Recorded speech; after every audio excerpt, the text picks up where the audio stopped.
Class में हमने पढ़ लिया था शुद्ध प्रतिरोधीय परिपथ। कौन सा परिपथ? शुद्ध प्रतिरोधीय परिपथ। इसमें हमने 2 लाइनें पढ़ी थी, याद रखना है, 2-4 चीजें याद रखनी है। हमने पिछली क्लास में कौन सा परिपथ पढ़ा था? शुद्ध प्रतिरोधीय परिपथ। उसमें केवल हमने क्या लगाया था? एक प्रतिरोध, और ये लगाया था कौन सा स्रोत? प्रत्यावर्ती धारा स्रोत की वोल्टता रहेगी V बराबर Vm साइन ओमेगा टी। ठीक है, ओम के नियम से I बराबर होता है V अपॉन R, तो I की जगह लिख देंगे Vm sign omega T. Vm sign omega T बटे में क्या कर देंगे? R। Vm अपॉन R को लिख देंगे Im, तो आ जाएगा मेरे पास में I बराबर Im sign omega T. Voltage का समीकरण दिया था, हमने किसका समीकरण निकाल लिया? धारा का। हम हमेशा वोल्टेज के समीकरण से धारा का समीकरण निकालेंगे और दोनों की क्या करेंगे? तुलना। हम ये देखेंगे कौन आगे चल रहा है, कौन पीछे चल रहा है। समझ में आया कुछ? अपने को इनका बनाना था फेजर आरेख। फेजर आरेख क्या होता है? 2 अक्षों के बीच में एक्स अक्ष होगा, बी ऊपर की तरफ कौन होगा? वाई एक्सिस, और एक घूर्णी सदिश होगा। कैसा सदिश होगा? घूर्णी सदिश। उस घूर्णी सदिश की स्थिति दर्शानी होती है, एक्स अक्ष से कोण दर्शाना होता है, वही कौन सा आरेख होता है? फेजर आरेख। तो सबसे पहले तो आपको वोल्टता और इसको फेजर आरेख बनाना है। बोलो ये कौन सा एक्सिस? ये कौन सा एक्सिस? अब ध्यान से देखो, आप ध्यान से देखिए, Im के अंदर Im आता है Vm में किसी का भाग देने पर। तो ध्यान से देखिए, Vm बड़ा है किससे? Im से, तो V का ग्राफ बड़ा रखेंगे। तो करेंगे क्या? देखो मेरे को एक बात बताओ, देखो इसका ग्राफ बनाओ, फेजर आरेख। जो आरेख, जो घूर्णी सदिश की लंबाई होती है वो उसके अधिकतम मान को दर्शाती है, तो ये अधिकतम मान को दर्शा रही है। बोलो ये कौन है? Vm। और ये कितने एंगल पे चल रहा है? Omega T. अब Im को डिनोट करना है, तो Vm से छोटा होगा Im, तो इसी लाइन के ऊपर। सर इसी लाइन पे क्यों आ गया? अब दोनों का एंगल कौन है भाई? Omega T. अलग अलग होता तो अलग अलग जगह आते, एंगल समान, तो हम इसमें लिख देंगे एंगल समान है, तो ये कितनी डिग्री पर ये भी यहीं पर आ जाएगा। कहां पर? Im। समझ में आया? क्लियर हो गई? आपने लिख क्या लिया था इसमें? आरेख बन गए। आरेख के बाद में कौन सा आरेख बनाते थे हम? ये रिवाइज इसलिए करवा रहा हूं, फेजर आरेख में कोई कंफ्यूजन नहीं होना चाहिए। ये किसका आरेख बना था? जावक्रीय आरेख। जावक्रीय आरेख में ये तो वोल्टता का ग्राफ है, और इसके जस्ट नीचे नीचे चलेगा ऐसे। ये किसका ग्राफ चल रहा है? धारा का ग्राफ। ध्यान रखना ये करंट का ग्राफ है। ये दोनों ग्राफ, ये वाला टाइम 0, ये वाला time T/4, T/2, 3T/4 capital T। या T कौन है? एक चक्कर लगाने में लिया गया समय, जिसको कहते हैं आवर्तकाल। समझ में आया कुछ? अब मेरा प्रश्न ये है कि शुद्ध प्रेरकीय, शुद्ध धारितीय, शुद्ध प्रतिरोधीय परिपथ के अंदर, कौन सा परिपथ? शुद्ध प्रतिरोधीय परिपथ के अंदर धारा और वोल्टता में कालांतर कितना होता है? 0। क्या ये लाइन लिखवा दी मैंने? नहीं लिखवाई। तो सबसे पहले आप स्टार लगाकर 1-2 लाइनों को लिख लीजिए। सबसे पहले स्टार लगाकर लिखो,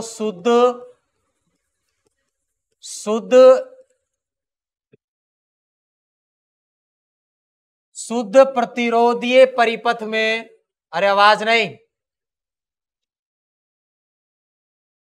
हेलो, आवाज नहीं। शुद्ध प्रतिरोधीय परिपथ में धारा तथा वोल्टता में, धारा तथा वोल्टता में कलांतर कितना होता है? कलांतर 0 डिग्री होता है। अर्थात कलांतर को फाई से रिप्रेजेंट करते हैं, अर्थात फाई बराबर कितना? 0।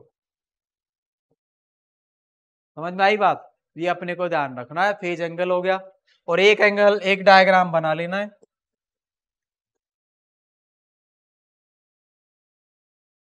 आर का जो मान है वो ओमेगा पे डिपेंड नहीं करता है, फ्रीक्वेंसी पे डिपेंड नहीं करता है, कांस्टेंट रहता है। ये आर और किस में ग्राफ है? आर एवं ओमेगा में ग्राफ है। कॉपी करो, आर एवं ओमेगा में ग्राफ। ओमेगा के चेंज होने से कौन चेंज नहीं होता भाई? प्रतिरोध चेंज नहीं होता है, कांस्टेंट लाइन बनती सीधी। ये आपका कौन सा कंप्लीट हो गया? कौन सा कंप्लीट हो गया? कॉपी करो इसको, कॉपी करो ना फटाफट। ये लाइन हो गई कंप्लीट, ग्राफ बनाओ।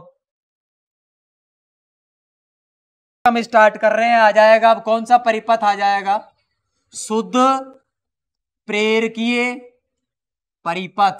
इसमें केवल एक क्या लगा हुआ होगा, प्रेरक लगा हुआ होगा, और उस प्रेरक को हम किससे जोड़ देंगे, सीधा प्रत्यावर्ती धारा स्रोत से। प्रेरक का डायग्राम थोड़ा सा इस तरह का होता है, इसको इस तरह बनाते हैं भाई, रिप्रेजेंटेशन है और क्या नहीं आई बात समझ में। और ये हमने कौन सा स्रोत लगाया, प्रत्यावर्ती धारा स्रोत, वही V बराबर Vm साइन ओमेगा टी, और इस प्रेरक का प्रेरकत्व कितना है, L। कुछ समझ में आया।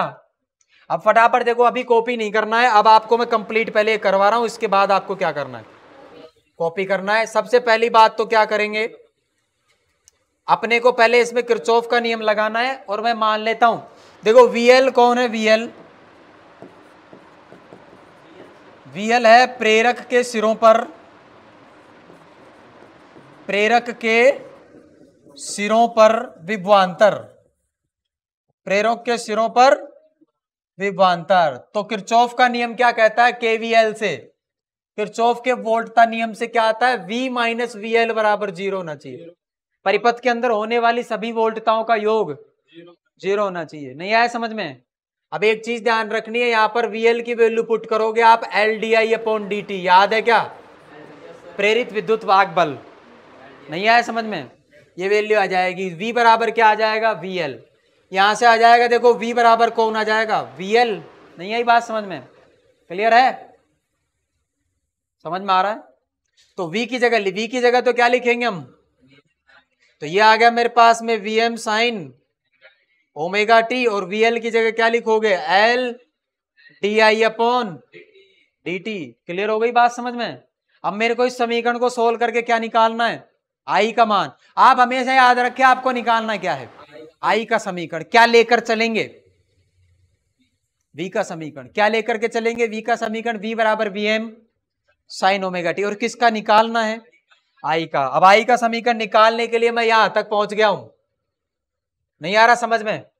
यहां तक पहुंचने के बाद में ये लाइन ऐसी बंद करेंगे, और इस समीकरण को यहां लिख रहा हूं, V बराबर Vm साइन ओमेगा टी। बोलो क्या करें, क्या करें, मैं I को dt को उधर ले जाता हूं, मैं बोलो ये बना दूं di। नहीं आया समझ में। तो di बराबर क्या आ जाएगा, di बराबर मेरे पास आ जाएगा Vm/L, ठीक है, और आगे आ जाएगा साइन ओमेगा टी dt। अब कंप्लीट धारा बहाने के लिए मेरे को समीकरण निकालनी है 0 से I के लिए। समीकरण समझ में आ रहा है, कंप्लीट धारा के लिए कहां से कहां तक, 0 से I। तो मैं लिखूंगा I बराबर लिखूंगा समाकलन, क्लियर है, समाकलन लिख दूंगा मैं Vm/L, और आगे लिख दूंगा साइन ओमेगा टी dt। आ गई बात समझ में, क्लियर है। अब आप क्या करोगे, देखो Vm कांस्टेंट है, इसको क्या ले लेंगे, Vm/L को कांस्टेंट है, इसको बाहर ले लो, और बाहर लेने के बाद में मेरे पास समीकरण क्या बन जाएगा, ये समझ में आ रहा है क्या, ये सब I बराबर आ जाएगा Vm/L, समाकलन कर दो, साइन का समाकलन minus cos omega T upon में ओमेगा। नहीं आया समझ में, ये आ गया मेरे पास। I की वैल्यू आ जाएगी, ध्यान से देखो, है ना, इसमें लिमिट लगाने की जरूरत नहीं है, वो सब बात की बातें मैं बताऊंगा आपको। माइनस, चलो माइनस को छोड़ो आप, माइनस को साथ में रहने दो 2 मिनट के लिए। आप क्या करो, देखो Vm/L ओमेगा हो गया, है ना, ये ओमेगा बाहर ले जा सकता हूं क्योंकि कांस्टेंट है, और अंदर मेरे पास क्या बच गया, माइनस का कोस ओमेगा टी। अब मेरे को करना क्या है, आपको पता है, तुलना करनी है मेरे को हमेशा I के समीकरण की तुलना किससे करनी होती है, V के समीकरण से। तो तुलना तो तब करूंगा ना जब मैं I को V का जैसा बनाऊंगा, तो I को V का जैसा बनाओ, तो ये कॉस ओमेगा टी नहीं चाहिए मुझे साइन ओमेगा टी चाहिए। और साइन ओमेगा टी मेरे को देखो ऐसा बनाना है, एक बार के लिए मैं V का समीकरण लिख रहा हूं, V बराबर Vm। अब मेरे को ऐसा ही बनाना है, मेरे को साइन ही चाहिए, मेरे को ओमेगा टी पहले ही चाहिए, समझ में आ रहा है। ऐसा बनाना है। अब इसके आगे चाहे भले ही चाहे प्लस में π/2 माइनस में π/2 आ जाए, वो एक बात अलग है, लेकिन सबसे पहले आपको ऐसा बना, जरूरत समझ में आई मैं ऐसा क्यों बनाऊंगा, क्योंकि मैं दोनों की तुलना करूंगा। अरे तुलना बराबर वालों की जाती है, तुलना बराबर वालों की जाती है। तो ये कहेगा तू कोस मैं साइन हूं, तेरी मेरी क्या तुलना है। तो आप क्या करोगे, दोनों को पहले तो बराबर बनाओ, सारा हिस्सा बराबर कर दो, फिर तो थोड़ी सी कमी बच जाएगी, वही उनका अंतर है। नहीं यही बात समझ में, तो बराबर तो करो पहले। बराबर कैसे करेंगे, अब मेरे पास क्या है देखो, कोस ओमेगा टी लिख के बताओ मेरे को। कोस ओमेगा टी को मैं साइन की फॉर्म में लिखना चाहता हूं, साइन π/2 माइनस ओमेगा टी। समझ में आया, साइन π/2 माइनस ओमेगा टी। समझ रहे हो ये कौन से क्वाड्रेंट में है साइन, सेकंड में, बधाई हो ये सेकंड में हुआ है।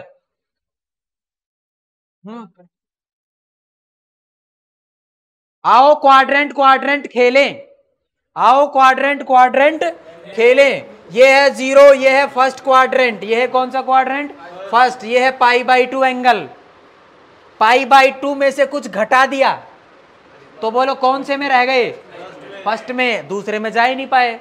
साइन है आगे 90 डिग्री है, साइन है तो 90 डिग्री है, साइन है तो किस में बदल जाएगा, कोस में। तो बदल दिया कोस में, नहीं बदल दिया कोस में। और साइन है आगे π/2 है, फर्स्ट क्वाड्रेंट है, तो साइन तो फर्स्ट क्वाड्रेंट में पॉजिटिव होता है, तो मैंने क्या पॉजिटिव ही लिख रखा है, मैंने गलत क्या लिख रखा है।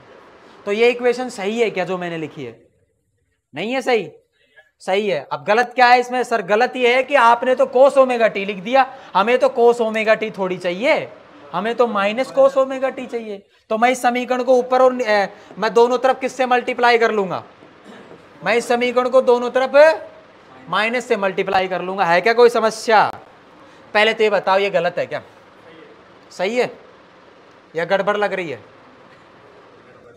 गड़बड़ लग रही है, कुछ तो गड़बड़ है इसमें, दया इसमें कुछ तो गड़बड़ है। गड़बड़ कुछ भी नहीं है, भले आदमियों भी बताया मैंने, मर्जी आए जैसे चल रहे हो। अरे कौन सा अरे क्वाड्रेंट समझ में आ गया आपको, अब ये भी नहीं आता है, देखो कैसी बात हो गई, नहीं। अरे भाई साइन 90 माइनस थीटा को लिखते आए हैं, ऊपर से ही लिखते आए हैं कोस थीटा। अगर यहां 90 डिग्री होता है तो साइन को बदल देते हैं। बोला सर किस में बदल देते हैं, साइन कोस में बदलता। अरे टाइम पास करवा रहे हो छोरो तुम, नहीं तुम करवा रहे हो। साइन किस में बदल जाता है, कोस में। फर्स्ट क्वाड्रेंट रहेगा तो साइन रहेगा पॉजिटिव, तो ये पॉजिटिव, समझ में आया। और अगर मैं माइनस करूंगा इसको तो फिर आ जाएगा, माइनस कर दो इसको, तो मैं इसको माइनस करके लिख रहा हूं। अब मैं इसको दोनों तरफ माइनस से गुणा कर देता हूं, माइनस का कोस ओमेगा टी। आपको पता है इसको माइनस से गुणा करते हैं तो साइन को जब माइनस से गुणा करते हैं ना, तो जो माइनस आया था ना बाहर, वो अंदर एंगल से गुणा हो जाता है। झिंगा लाला हो गया, 11वीं क्लास 10वीं क्लास में पढ़ा देते हैं ये झिंगा लाला। आगे आ जाएगा माइनस, आगे अगर इसको माइनस से गुणा करते हो तो अंदर माइनस से गुणा होगा, साइन ओमेगा टी आ जाएगा पहले और माइनस का आ जाएगा π/2। नहीं आया समझ में, मैंने आपके सामने इसको बना दिया है। अब मैं माइनस कोस ओमेगा टी की जगह क्या रख दूंगा, साइन। अब मेरे पास समीकरण आ जाएगा, बोलो आई बराबर, अभी अच्छा वेरी गुड, चलो चलो एक बार लिखते हैं। आई बराबर मेरे पास में आया Vm/L ओमेगा, और आगे आ जाएगा मेरे पास sine omega t minus π/2। Sir आपने इसको क्यों ऐसा ही क्यों बनाया, क्योंकि मेरे को क्या करनी है, तुलना।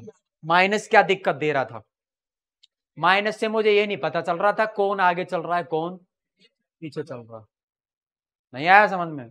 तो माइनस हटाना पड़ेगा, माइनस हटाना पड़ेगा। हटाने का तरीका क्या है, ये रहा, यहां माइनस इधर गुणा कर दो, फिर इधर अंदर हो जाएगा, ये ऐसा हो जाएगा।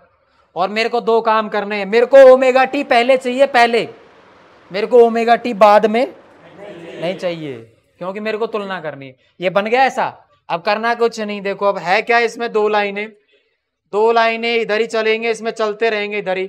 अब देखो ध्यान से, L इंटू ओमेगा को कहते हैं एक्सएल। एक्सेल का कहा जाता है प्रेरकीय, ये है प्रे, समझ में आया क्या है? नहीं डिलीट कर देता हूं, कई लोग जो कॉपी करने वाले हैं ना वो कुछ और ही करेंगे कॉपी, फिर इसको प्रेरकीय प्रतिघात, प्रतिघात क्या कहते हैं इसको? प्रेरकीय प्रतिघात, समझ में आया? प्रेरकीय प्रतिघात। अब ध्यान से देखो, आई बराबर आ जाएगा, चलो इसको एक बार के लिए मैं थोड़ा सा और एक लाइन और लिख देता हूं। अब ध्यान से देखो, वीएम, वीएम बटे किसको? वीएम बटे एक्सेल, ये आई के बराबर आना चाहिए, आएगा? नहीं आएगा। अब ध्यान से देखो, v बराबर आई बराबर होता है v अपॉन आर, बोलो आर की जगह कौन है? एक्सेल। तो एक्सेल का मात्रक होता है ओम। नहीं आया समझ में? हो गया जिंगा लाला, हो गया जिंगा लाला। अरे भैया आई बराबर क्या होता है? v बटे आर, आर की जगह कौन है? एक्सेल। एक्सेल होता है प्रेरकीय प्रतिघात, प्रतिघात का मतलब जो प्रेरक में धारा को बहाने का विरोध करेगा। क्या करेगा? विरोध करेगा, क्योंकि प्रतिरोध भी धारा के प्रवाह में अवरोध उत्पन्न करता है। तो उसकी जगह जो आया उसका मात्रक उसका जैसा हो जाएगा। तो आपको ये समझ में आया कि एक्सेल का मात्रक कौन होता है? एक्सेल का मात्रक कौन होता है? ओम। तो मैं यहां एक लाइन लिख दूंगा, एक्सेल का मात्रक ओम होता है। क्या होता है? ओम होता है। और वीएम अपॉन एक्सेल को क्या लिख देंगे? I am. इसके बाद मेरे पास आ गया आई बराबर I am sign omega t minus pi by 2। अब मेरा प्रश्न ये है कि शुद्ध प्रेरकीय परिपथ के अंदर कौन पीछे चलता है? धारा पीछे चलती है। कितने डिग्री कोण से पीछे चलती है? Minus pi by 2। सर आपको कैसे पता चला पीछे चल रही है? क्योंकि माइनस आ रहा है। क्या आ रहा है? माइनस। माइनस आ रहा है तो पीछे चल रही है, प्लस आ रहा है तो आगे चलती। कैसे चलती? आगे चलती। नहीं समझ में आ रहा? आ रहा। Very good. तो अब अपने को बनाने दो ग्राफ। कौन कौन से ग्राफ? फेजर आरेख, जावक्रीय आरेख। नहीं समझ में आया? अब सबसे पहले मैं बना दे रहा हूं क्या? फेजर आरेख। तो बोलो किधर बनाएंगे फेजर आरेख? हम बोर्ड को भरते हुए चलेंगे। ये बनेगा कौन सा आरेख? फेजर आरेख। कौन किस किस के बनाने हैं? धारा और वोल्टता का फेजर आरेख बनाना है। धारा और वोल्टता का क्या बनाना है? फेजर आरेख बनाएंगे। फेजर आरेख ये हमने खींची एक ऐसी शुद्ध लाइन, इसको बोलेंगे एक्स एक्सिस, इसको बोलेंगे वाई एक्सिस। हमको पता है v बराबर होता है वीएम साइन ओमेगा टी। बोलो v बटा का आई। क्यों? क्योंकि सर आपने कहा है, आप जो कहते हो वही सर्वथा सत्य है। मैं तो बोर्ड पे कुछ भी लिख दूंगा, वही सत्य है। अरे अभी नहीं बताया मैंने? हाँ ये रहा, ये रहा। देखो आई कुछ निकलता है v में कुछ भाग लगने के बाद, तो v बड़ा है और कौन छोटा है? तो मैं रिप्रेजेंट कर रहा हूं। देखो ये कौन है? वीएम। कौन है? वीएम। कितने डिग्री कोण पर? Omega T. अब वीएम के बाद किसको दर्शाना है? आईएम को। आईएम जो है वो ओमेगा टी में माइनस करना है पाई बाय 2, पीछे घुमाना है इसको। तो इसको पीछे कर दीजिए, कितने डिग्री कोण से? 90 डिग्री। और इस वाले वेक्टर की लंबाई से ये थोड़ा क्या बना देंगे? छोटा। क्यों? क्योंकि ये क्या होता है? कम होती है इसकी वैल्यू। ये कौन है भाई? I am. और ये कितना हो गया? Pi by 2। नहीं आया समझ में? क्लियर है? ये हो गया इसका कौन सा आरेख? फेजर आरेख। समझ में आया? अब अपने को बनाना है इसका कौन सा आरेख? जावक्रीय आरेख। हम आगे आ जाएंगे, कौन सा आरेख बनाएंगे? जावक्रीय। यहां पर इसको ऐसे बंद करेंगे और अब आ जाएगा कौन सा आरेख? जावक्रीय आरेख। जावक्रीय आरेख बनाने के लिए आपको सबसे पहली बात तो दो तीन चीजें पता होनी चाहिए। समझ में आ रहा है कुछ? क्या पता होना चाहिए? दो तीन चीजें। जावक्रीय आरेख बनाओगे ना तो आप एक कॉमन आरेख भी बना सकते हो इसमें। नहीं आया समझ में? पावर का आरेख भी बना सकते हैं, शक्ति का आरेख, किसका आरेख? शक्ति का आरेख, और दूसरा वोल्टेज का, तीसरा धारा का। समझ में आ रही बात? सबसे पहले ज्यावक्रीय आरेख में मैं केवल दो ही बना रहा हूं। कौन से बना रहा हूं? दो। दूसरा क्या बना रहा हूं, ध्यान से देखो मेरे को। आप देखो, ये तो पहले ये बताओ, देखो आई बराबर क्या होता है? I M sign omega t minus pi by 2। मेरे को टी बराबर 0 पर आई का मान बता दो।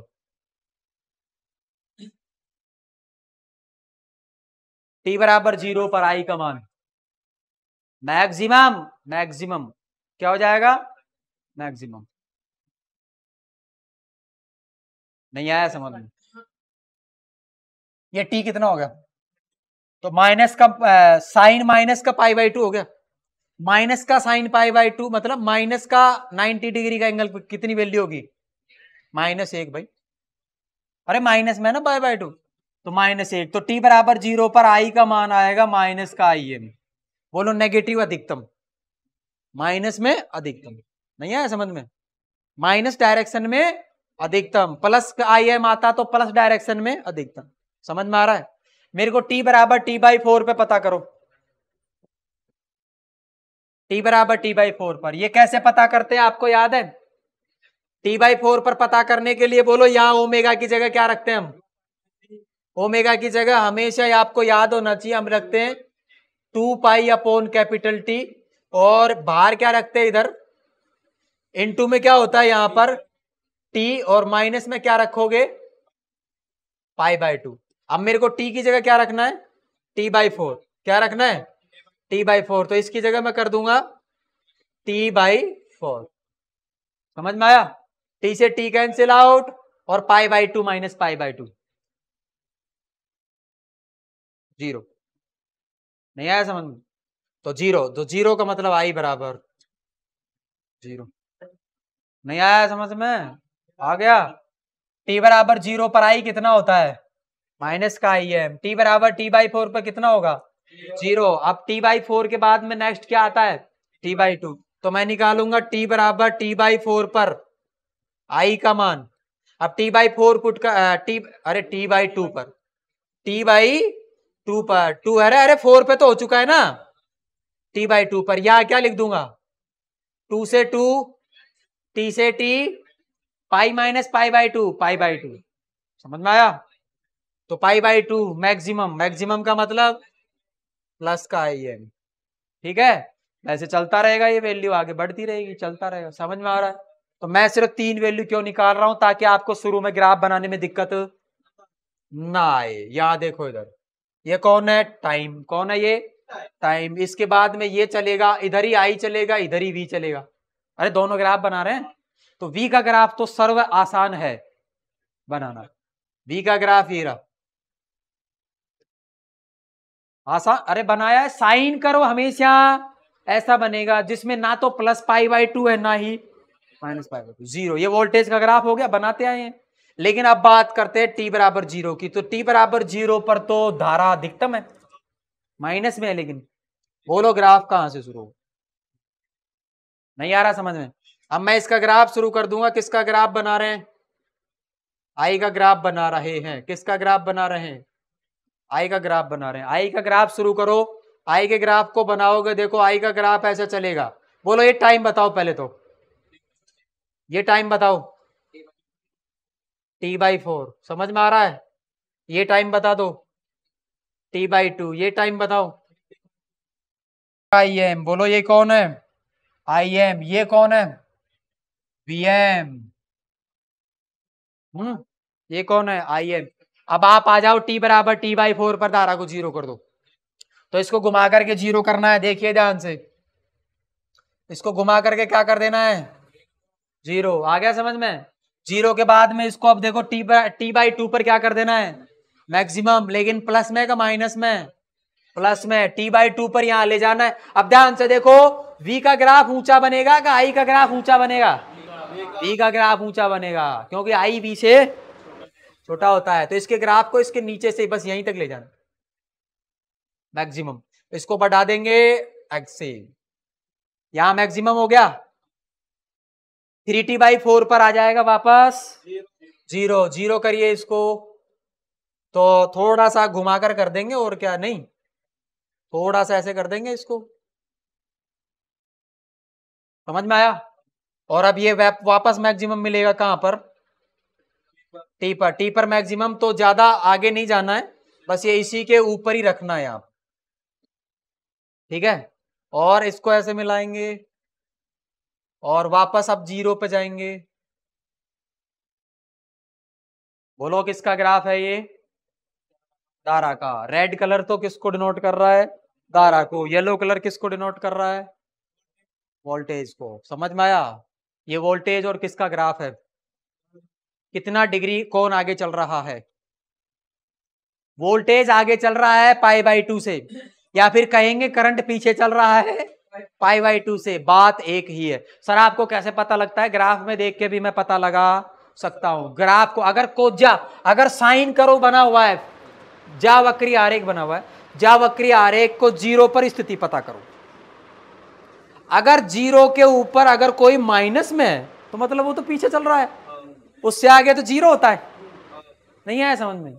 अरे t/0 पर माइनस में है किसका मान, धारा का, तो धारा किससे पीछे चल रही है, वोल्टता से। और t/0 पर वोल्टता का मान कितना है, 0, तो वोल्टता तो पहले ही आगे चल रही है। और सोचिए ये ग्राफ यहां से शुरू ना होकर यहां से शुरू होता तो धारा आगे चल रही होती किससे, आगे वाले में यही बनेगा, शुद्ध धारितीय परिपथ संधारित्र भी बने। समझ में आया, ये हो गया इसका फेजर आरेख। और ये फेजर और इसके दो चीजें कंप्लीट हो गई हैं। अब आप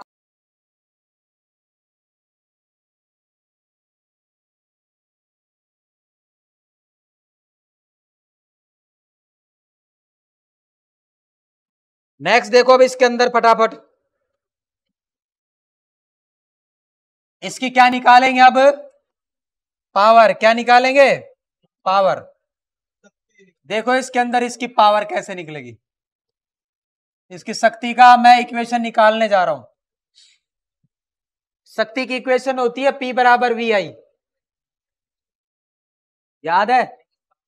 जिनको ये समझ में नहीं आ रहा उनके लिए P बराबर होता है dW/dt, V is equal to होता है W/Q, नहीं होता, तो W बराबर होगा VQ, तो P बराबर W की जगह रख दो VQ, ठीक है। अगर V कांस्टेंट है तो बाहर निकाल दो, V कांस्टेंट है तो बाहर निकाल दो, और ये dQ/dt आई P बराबर VI। विद्युत शक्ति होती है ये।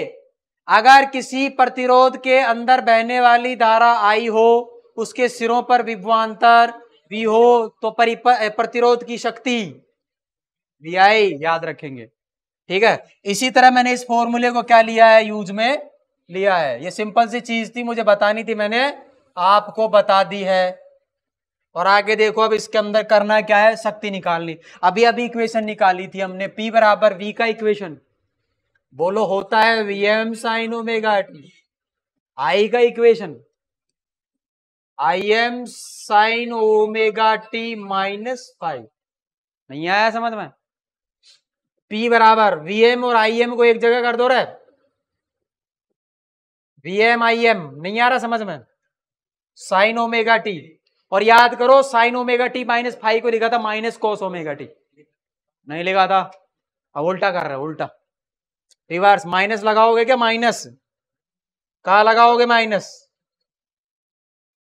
नहीं लगाओगे क्या, माइनस मैं लगा रहा हूं P बराबर माइनस, ठीक है। और ये किसको बदला था, माइनस कॉस ओमेगा टी को बदला, अरे याद है क्या, उल्टा करो, माइनस कॉस ओमेगा टी, ये रहा माइनस, ऊपर और नीचे 2 से गुणा करो,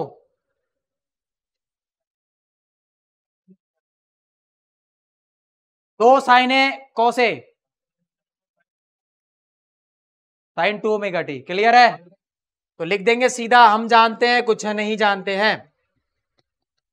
साइन 2a बराबर 2 साइन a कॉस a, इस फॉर्मूले से, तो P बराबर आ गया मेरे पास माइनस Vm Im बटे 2 साइन 2 ओमेगा टी। ये पावर की इक्वेशन है भाई, नहीं आया समझ में? पावर Pm लिख दूंगा, Pm Vm Im बटे 2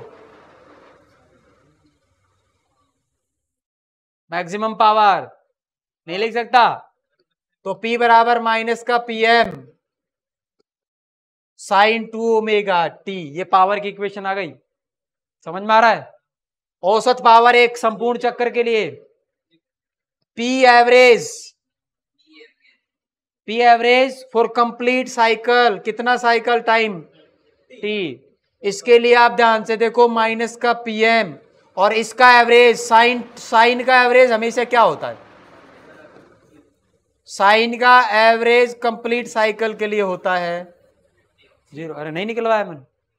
साइन ओमेगा टी हो, साइन 2 ओमेगा 2 हो, कोस ओमेगा टी हो, कोस 2 ओमेगा टी हो, इनका औसत होता है 0। कितने साइकिल के लिए? एक साइकिल।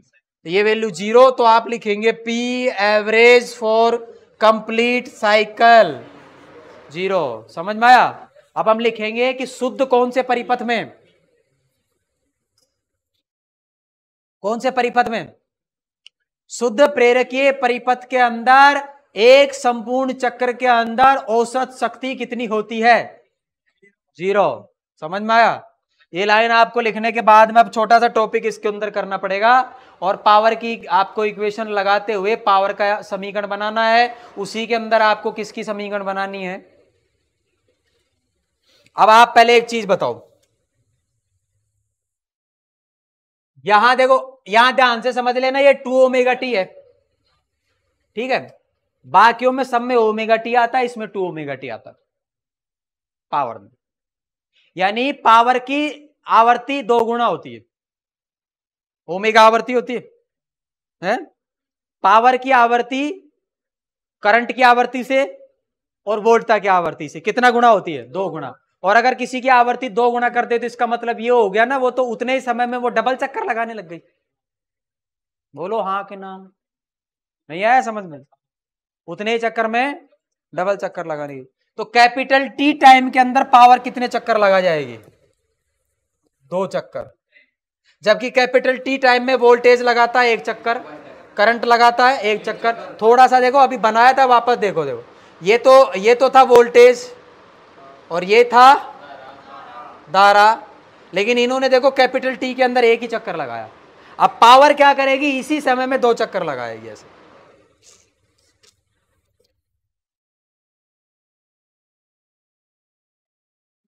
नहीं आई समझ में बात? ये कौन है? पावर।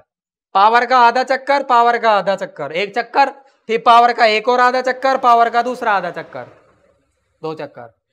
क्योंकि पावर की आवृत्ति बाकियों की आवृत्ति की तुलना में डबल है।